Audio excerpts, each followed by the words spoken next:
시편 14편은 시편 1권, 그러니까 1권의 어느 한 부분의 지점에서 이제 한 일단락을 하는 부분입니다. 시편 14편까지가 한 일단락으로 이렇게 볼 수가 있는데요. 우리가 지금까지 이 지점에서 지금까지 시편의 내용들을 다시 한번 정리해 볼 필요가 있습니다. 시편을 통하여서 13편까지 하나님께서 무슨 말씀을 하셨는지를 한번 살펴볼 필요가 있는데, 우리가 시편 1편과 시편 2편을 통하여서 행복한 사람, 궁극적으로 행복한 사람이 누구이다라는 것을 우리가 확정하였죠. 바로 예수 그리스도시다라는 것을 확정했었죠. 우리 시편 1편 1절에서 3절까지 한번 보시면 읽어볼까요? 시작. 복 있는 사람은 악인들의 꾀를 따르지 아니하며 죄인들의 길에 서지 아니하며 오만한 자들의 자리에 앉지 아니하고 오직 여호와의 율법을 즐거워하여 그의 율법을 주야로 묵상하는도다. 그는 시냇가에 심은 나무가 철을 따라 열매를 맺으며 그 잎사귀가 마르지 아니함 같으니 그가 하는 모든 일이 다 형통하리로다. 여기서 말하는 죄가 전혀 없고 하나님의 말씀 율법을 묵상하며 시냇가에 심은 나무와 같은 자가 누구라고 말씀드렸습니까? 바로 우리 주 예수 그리스도다.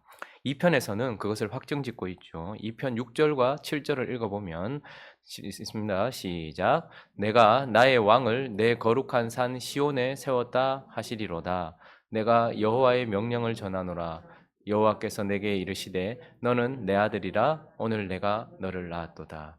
하나님께서 시온에 세우신 기름 부음 받은 왕, 그리고 여호와께서 너는 내 아들이라라고 말씀하시며 낳으신 아들, 그분이 바로 예수 그리스도. 그래서 시편을 시작하면서 시편 전체의 내용은 예수 그리스도에 관한 것이다. 그래서 행복한 사람이란 결국 예수 그리스도에 관한 말씀이다라고 그렇게 확정을 짓고 난 이후부터 3편으로 넘어가면서 우리는 무엇을 보았습니까? 압살롬의 배반 때에 지었던 다윗을 통하여서 그 백성에게 반역을 당하시고 그 아들에게 반역을 당하신 그런 경험들을 지나는 행복한 사람을 보게 됩니다. 4편에서는요. 시편 4편에서는 어떤 일이 있었습니까? 어두운 현실을 보았고, 우리는 5편에서 원수들에게 둘러싸인 행복한 사람을 보았습니다. 시편 6편에서는요. 책망당하시고 그리고 징계받으시는 고통 가운데 있는 행복한 사람을 보았고, 시편 7편에서는요. 비방과 모함과 조롱을 당하고 있는 행복한 사람의 어떤 경험들을 보고 있습니다. 행복한 사람이라고 딱 결론을 짓고 난 이후에 끊임없이 그의 경험 속에 나타나는 것들이 무엇이었습니까? 배신과 어두운 현실과 원수와 징계와 비방과 모함. 우린 그것을 보았습니다. 그리고 시편 8편으로 넘어가면서 우리는 그 아름다운 이름을 찬양했습니다. 그 찬양의 이유는 사실 결국 그분이 연약함이 되셨고 사람이 되셨다라는 것이었고, 시편 9편과 시편은 그 이후부터 바로 그 사람이 되신 그분의 아들의 죽음에 맞춰진 아들의 죽음의 곡조에 맞춰서 부른 노래였습니다. 그러니까 죽어가면서 불렀던 노래라는 말입니다. 그래서 11편에서는 우리가 무엇을 살펴보았습니까? 십자가 위에서 유혹을 당하셨던 것처럼 그 자리에서 피해라, 십자가에서 내려오라 라는 유혹에 관한 말씀을 보았고, 12편에서는요. 의인이 전혀 없는 제자들도 다 도망가 버리고 홀로 십자가 위에 서 있는 예수 그리스도를 보여주는 행복한 사람의 외로움을 보았습니다. 그리고 우리가 어제 말씀을 통해서 우리는 이제 심지어 그분이 하나님께도 외면을 당하신, 침묵하시는 하나님, 그리고 외면하시는 하나님의 외면을 당하시면서 죽음을 맞이하고 있는 모습을 살펴보았습니다. 자, 그러면 이제 우리는 그 행복한 사람이 예수 그리스도께서 왜 이런 어두운 시간들을 지나셔야지만 했는가에 대한 질문을 해야 합니다. 왜 행복한 사람이, 왜 예수 그리스도께서 그렇게 배신을 당하시고 어두운 현실 가운데서 원수에게 둘러싸이시며 그리고 징계를 받고 비방과 조롱을 당하시다가 이제 사람이 되신 그분이 죽음 가운데 죽음의 곡조에 맞추어서 유혹을 받으시고 외로운 가운데서 결국 하나님께 외면까지 당하셨는가? 14편은 그분이 그리 하셔야만 했던 이유를 이제 일단락 지으면서 우리에게 말해주고 있는 것입니다. 자, 그러면 이제 오늘 본문 말씀을 통하여서 왜 하나님으로부터 외면까지 당하셨는가? 그것을 살펴보려고 합니다. 첫 번째 이유는요, 바로 죄 때문이다. 이렇게 성경은 14편은 우리에게 말해주고 있습니다. 바로 인생들 가운데 있는 어리석은 자 가운데 안에 있는 우리 안에 있는 죄 때문이다 이렇게 말씀합니다. 1절 읽어볼까요? 시작. 어리석은 자는 그의 마음에 이르기를 하나님이 없다 하는도다. 그들은 부패하고 그 행실이 가증하니 선을 행하는 자가 없도다. 자, 1절에 이렇게 말합니다. 어리석은 자, 이건 그냥 무식한 자, 배우지 못한 자 이런 뜻이 아니라 악한 자 이런 뜻입니다. 그런데 그 어리석은 자 안에 보니까 그 마음을 보니까 행실보다 먼저 그의 마음에 보니까 어떤 마음이 있습니까? 하나님이 없다. 이건 하나님을 몰라서가 아니라 의도적으로 하나님이 없고 하나님을 제거하고 있는 상태를 말하고 있는 것입니다. 죄란 결국 무엇입니까? 하나님이 계셔야 될 자리, 하나님의 지성소인 각자의 마음속에서 그 하나님을 지워버리는 것, 이것이 바로 죄인 것입니다. 하나님이 주인이셔야 될 자리에서 그 주인을 몰아내는 것, 이것이 바로 죄고, 그래서 하나님이 없다라고 말하는 것이죠. 그래서 로마서 1장 18절부터 한번 볼까요? 로마서 1장 18절부터 23절까지 우리 한번 읽어보겠습니다. 이런 마음의 상태를 이렇게 말해주고 있습니다. 읽습니다. 시작. 하나님의 진노가 불의로 진리를 막는 사람들의 모든 경건하지 않음과 불의에 대하여 하늘로부터 나타나나니 이는 하나님을 알만한 것이 그들 속에 보임이라. 하나님께서 이를 그들에게 보이셨느니라. 창세로부터 그의 보이지 아니하는 것들 곧 그의 영원하신 능력과 신성이 그가 만드신 만물에 분명히 보여 알려졌나니 그러므로 그들이 핑계하지 못할지니라. 하나님을 알되 하나님을 영화롭게도 아니하며 감사하지도 아니하고 오히려 그 생각이 허망하여지며 미련한 마음이 어두워졌나니 스스로 지혜 있다 하나 어리석게 되어 썩어지지 아니하는 하나님의 영광을 썩어질 사람과 새와 짐승과 기어다니는 동물 모양의 우상으로 바꾸었느니라.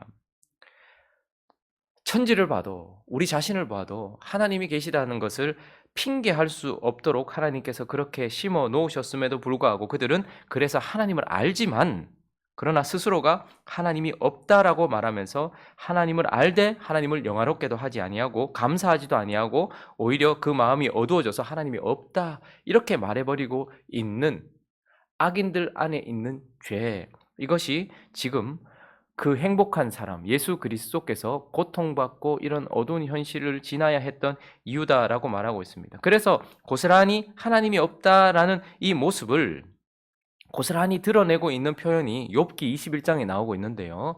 욥기 21장 우리 13절부터 15절까지 한번 읽어보겠습니다. 시작. 그들의 날을 행복하게 지내다가 잠깐 사이에 수월에 내려가느니라. 그러할지라도 그들은 하나님께 말하기를 우리를 떠나소서 우리가 주의 도리 알기를 바라지 아니하나이다. 전능자가 누구이기에 우리가 섬기며 우리가 그에게 기도한들 무슨 소용이 있으랴 하는구나. 그러니 하나님이 계심에도 불구하고 그리고 그걸 알매도 불구하고 어떻게 해요? 내 마음속에서 하나님이 없다라고 그분을 제거해버리면서 그분을 섬기지 아니하는, 그분을 밀어내는, 그분을 제거하는 것, 그것이 바로 죄죠.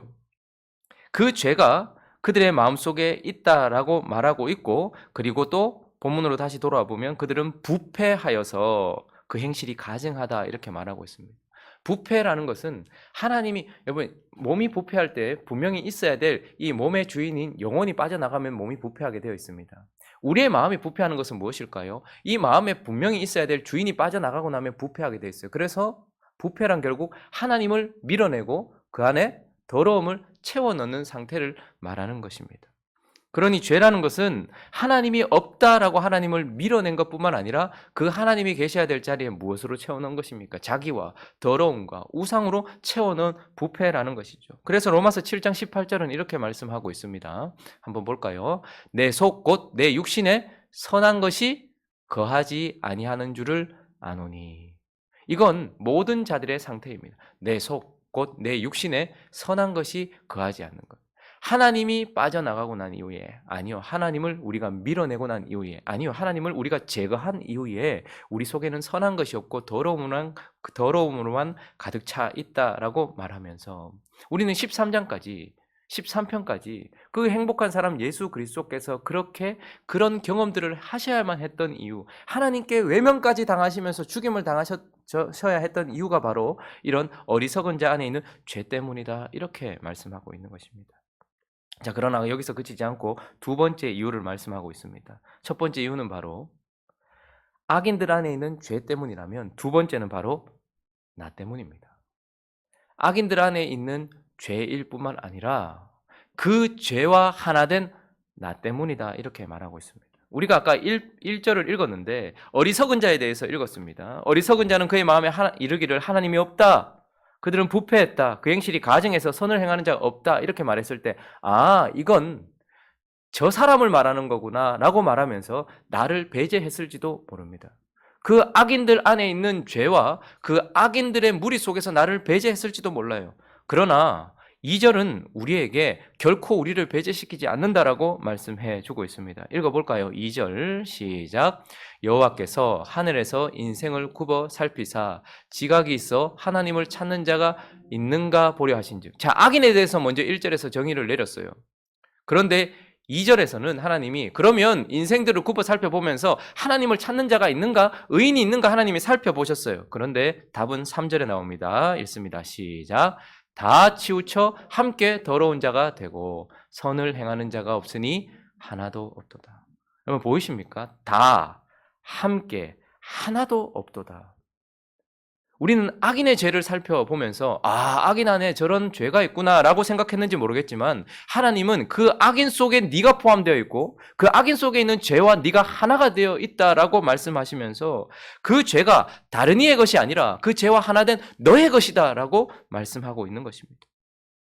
예수 그리스도께서 왜 하나님께 외면당하시면서까지 죽으셔야 했습니까? 악인들의 그 죄악 때문입니까? 예, 맞습니다. 그러나 거기서 우리는 배제되는 것입니까? 우리가 이 땅에 태어나면서부터 지금까지 예수 그리스도가 찾아오시기 전까지 예수 그리스도를 십자가에 못 박은 것은 로마의 병사들이기만 한 것입니까? 우리 안에 있었던 하나님의 생명을 못 받고 죽였던 것은 저와 여러분들의 현실이었습니다. 우리는 하나님이 없다 하며 하나님을 제거하려고 했고 예수 그리스도를 현실 속에서 이 역사 속에서 못 박았던 그 로마 병정들처럼 우리도 하나님이 없고 우리가 하나님을 섬긴들 무엇합니까? 라고 말하며 부패함 가운데서 우리 안에 있는 예수를 죽였던 자라고 성경은 분명히 말하고 있습니다. 의인은 없나니 하나도 없다라고 말하고 있는 것입니다. 그러니까 악인들 안에 있는 죄 때문에 예수 그리스도께서 죽으셨을 뿐만 아니라 그 죄와 하나 되고 있는 저와 여러분 때문에 예수께서 하나님께 외면당하시면서까지 죽임을 당하셨다라고 말씀하고 있는 것입니다. 결코 우리를 배제시키지 않고 있는 것입니다. 그래서 로마서 3장은 이렇게 말하고 있습니다. 9절부터 한번 읽어볼까요? 18절까지 한번 읽어보겠습니다. 시작. 그러면 어떠하냐? 우리는 나으냐? 결코 아니라. 유대인이나 헬라인이나 다 죄 아래에 있다고 우리가 이미 선언하였느니라.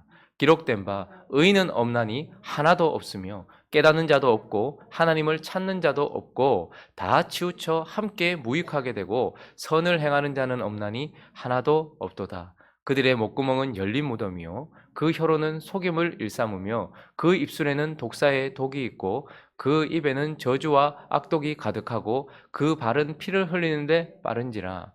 파멸과 고생이 그 길에 있어 평강의 길을 알지 못하였고 그들의 눈앞에 하나님을 두려움이 없느니라 함과 같으니라. 그러면 바울이 이 말을 왜 하는가 하면 유대인들 입장에서 봤을 때는 이방인, 헬라인들이 죄인이고 악인이고 그들은 죄로 가득하다 이렇게 말했습니다. 그런데 지금 바울은 그렇게 말하고 있는 우리 전부를 그 속에 포함시키기 위하여서 우리는 나으냐 이렇게 말하고 있어요. 악인들 얘기하면 밖에 있는 사람들을 말합니까? 세상 사람들만 말합니까? 우리는 예수 안 믿는 저 사람들만 말합니까? 아니요, 우리도 똑같다라고 말합니다. 우리가 나으냐? 의인은 없나니 하나도 없다라고 말하면서 지금까지 우리가 살펴보았던 그 모든 아픔들과 눈물들과 부르짖음들과 이 모든 행복한 사람이 걸어왔던 모든 경험들의 이유 속에 인생들 안에 있는 죄뿐만 아니라 그 죄와 하나 된 내가 그 이유 속에 포함되어 있다라고 성경은 분명히 우리에게 말해주고 있는 것입니다. 그러나 진짜 그분이 그 행복한 사람이 하나님께 외면당하시면서까지 죽임을 당하셔야만 했던 이유는 바로 세 번째, 사랑 때문입니다. 악인들 안에 있는 죄 때문이기도 하고 그 죄와 하나 된 나 때문이기도 하지만 그러나 결국 그분이 그렇게 외면당하시면서까지 그렇게 그 길을 걸어가셨고 그런 경험들 속에 있었던 것은 그 속에 우리를 향한, 나를 향한 사랑 때문이다. 이렇게 말씀하고 있습니다. 자, 본문 말씀 7절을 한번 읽어보겠습니다. 시작. 이스라엘의 구원이 시온에서 나오기를 원하도다. 여호와께서 그의 백성을 포로된 곳에서 돌이키실 때에 야곱이 즐거워하고 이스라엘이 기뻐하리라. 모두 다 치우쳐 죄 가운데 있는 상황 가운데서 하나님이 선택한 이스라엘에 대하여서 7절은 사실은 의문문이에요. 우리말로 번역할 때는 이스라엘의 구원이 시온에서 나오기를 원하도다 이렇게 번역을 했지만 사실 원문은 의문문입니다. 이스라엘을 구원할 리 누구인가? 라고 물어요. 여러분, 이건 다윗이 고백하는 것이지만 다윗을 통하여 예수 그리스도께서 모든 악 가운데, 그리고 그 악과 죄와 하나 된 모든 인생들을 보면서 하나님이 사랑하신 이스라엘 백성들을 구원할 리 누군가라고 스스로 묻고 있는 것입니다. 그런데 그 답이 무엇입니까? 시온에서 나오기를 원하도다. 시온은 하나님의 도성이며 하나님이 기름 부으신 왕이 있는 곳이며, 그래서 그 왕으로부터 구원이 나오기를 원한다, 이렇게 말씀하고 있는 것입니다. 그 말은 고스란히 그 왕이 죽임을 당할지라도 내 백성 이스라엘이 구원받기를 원한다라고 하는 자신의 마음을 지금 고백하고 있는 것입니다. 악인들 안에 있는 죄와 그 죄와 하나 된 하나님의 백성까지, 우리 모두까지, 저와 여러분들까지 예수를 죽이려고 했고, 그리고 실제로 예수를 죽였고 반역을 했음에도 불구하고 그분이 하나님께 외면당하시면서까지도 자신의 아들의 죽음의 곡조에 맞추어서 이렇게 그 걸음을 걸어가셔야 했던 이유는 바로 그 속에 우리를 바라보시면서 그분이 우리를 구원하기 원하셨다라는 것입니다. 그의 백성을 포로된 곳에서 돌이키시기를 원하셨다라는 것이고, 결국 그분이 야곱을 사랑하셨기 때문이다라고 우리에게 말씀하고 있는 것입니다. 이사야서 49장은 이렇게 말씀하고 있는데요. 15절부터 16절 읽어보겠습니다. 시작. 여인이 어찌 그 젖먹는 자식을 잊겠으며 자기 태에서 난 아들을 긍휼히 여기지 않겠느냐. 그들은 혹시 잊을지라도 나는 너를 잊지 아니할 것이라. 내가 너를 내 손바닥에 새겼고 너의 성벽에 항상 내 앞에 있으니. 이게 무슨 말입니까? 우리가 잘했기 때문도 아니고, 우리가 죄가 없기 때문도 아니고, 우리가 하나님 앞에 뭔가 드릴 만한 것이 요만큼이라도 있어서가 아니라 단순히 우리를 향한 그분의 마음이 여인이 그 젖먹는 자식을 잊지 못하는 것처럼 너희를 그냥 내버려 둘 수 없는 나의 너희를 향한 사랑 때문이다, 이렇게 말씀하고 있는 것이죠.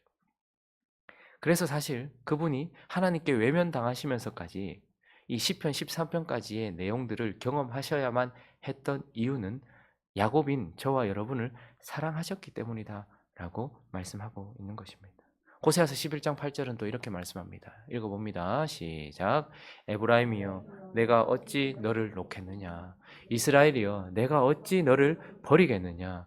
내가 어찌 너를 아드마같이 놓겠으며 어찌 너를 스보임같이 두겠느냐. 내 마음이 내 속에서 돌이키어 나의 긍휼이 온전히 불붙는 듯하다. 아드마 스보임은 소돔과 고모라와 함께 멸망했던 도시입니다. 죄로 가득해서 하나님이 도저히 참아볼 수 없어서 멸망시켰던 도시입니다. 그런데 하나님 우리에게는 뭐라고 말씀하십니까? 에브라임이여 사랑받는 자여 너희는 내가 어찌 놓겠느냐. 여러분, 소돔과 고모라하고 우리가 달라서가 아닙니다. 소돔과 고모라하고 똑같아요, 우리가. 그런데 다른 것은 소돔을 바라보시는 하나님의 마음과 우리를 바라보시는 하나님의 마음이 다르다는 거예요.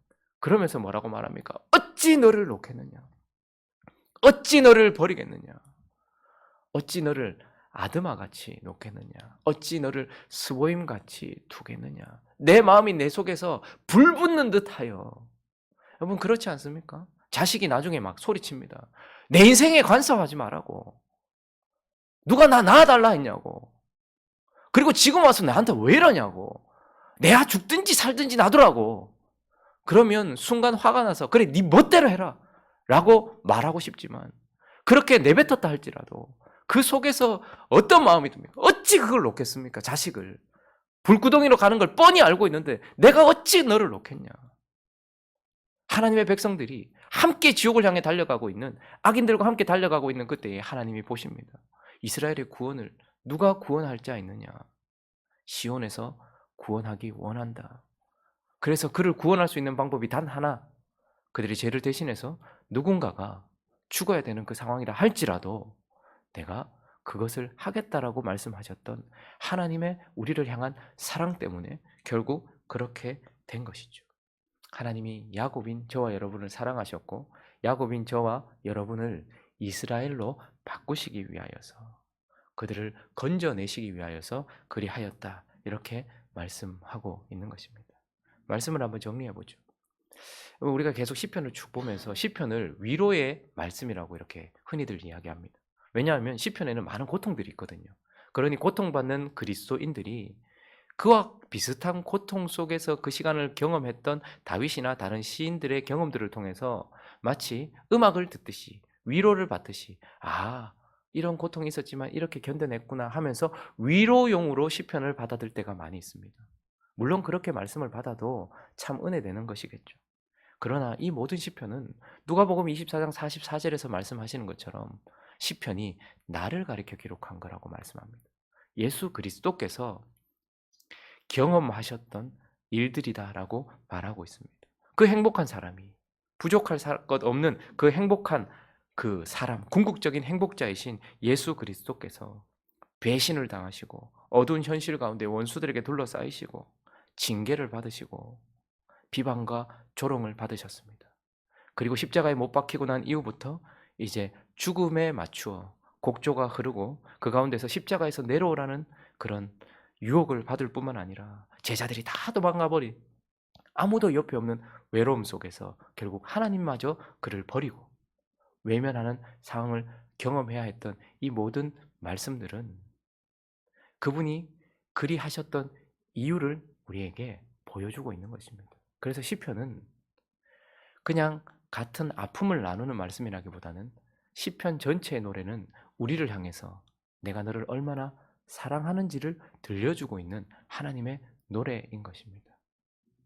내가 왜 배신을 당했냐고? 너를 사랑했기 때문이다. 내가 왜 원수들에게 둘러싸였냐고? 그런데도 왜 내가 참았냐고? 내가 너를 사랑했기 때문이다. 내가 왜 징계를 받았냐고? 몸이 떨리고 영혼이 떨리는 징계를 왜 받았냐고? 내가 너를 사랑했기 때문이다. 내가 왜 비방받고 조롱받았냐고? 내가 너를 사랑했기 때문이야. 내가 왜 죽음에 맞춘 곡조에 따라서 노래를 불렀냐고? 왜 십자가에 못이 박혀서 그렇게 죽음의 곡조에 맞추어서 내가 노래를 불렀냐고? 내가 너를 사랑했기 때문이야. 십자가에서 내려오라고 하는데도 왜 내가 내려오지 않았냐고? 내가 내려오면 너희를 구원할 수 없었기 때문에 너희를 사랑했기 때문이야. 내가 왜 모든 배신들 아무도 없는 그곳에서도 끝까지 십자가를 견뎠냐고? 너를 사랑했기 때문이야. 하나님은 왜 아들을 외면하셨냐고? 하나님이 우리에게 말씀하십니다. 내 아들을 외면해야 너희를 받을 수 있었기 때문이고 그 아들은 외면당하신 가운데서도 그렇게 견뎌셔야 했던 이유는 저와 여러분을 사랑했기 때문이라고 말씀하시는 결국 이 모든 시편의 고통스러운 그분의 부르짖음과 노래는 우리를 향한 그분의 사랑을 보여주고 있는 그분의 사랑 고백이라는 것을 우리는 기억해야 합니다. 오늘 이 아침에 시편 14편에서 다시 한번 정리를 하시기 바랍니다. 왜 그분이 고통당하셨나? 왜 그분이 외면당하시고 죽으셨나? 그 중심에 나가 있다라는 것을 기억하시고 나를 향한 하나님의 사랑이 있다라는 것을 기억하시면서 그 시편에 그 사랑을 받은 자답게 살아가는 저와 여러분 되시기를 예수 그리스도 이름으로 축원합니다.